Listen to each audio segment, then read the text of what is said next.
Okay, in this video I'm going to show you how to do the third problem on the blue sheet.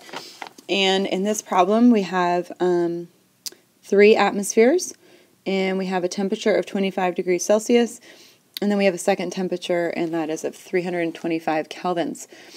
Because we are given pressure and temperature, we know we're going to be using Gay-lussac's law. And Gay-lussac's law is P1 over T1 equals P2 over T2.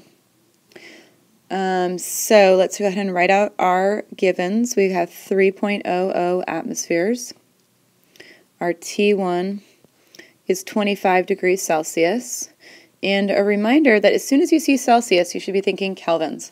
So we can't do any of the gas laws in Celsius. So immediately, let's add 273 to that. And we go ahead and get 298 kelvins. Okay, that's our new temperature. Our P2 is what we're going to be solving for, and then our T2 is our 325 kelvins. Okay, so now let's go ahead and plug them into the formula.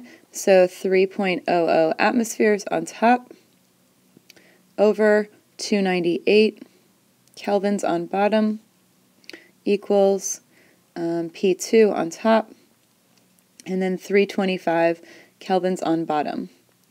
And we're going to do some cross multiplying, so 3.0 times 325, that'll be on this side of our equation. And you can just do that in your calculator. You don't really need to show what I'm writing right this moment, but you can. And then we'll be dividing them by 298 kelvins. And then when you go ahead and multiply and divide that, you get 3.27 atmospheres. And this is your P2.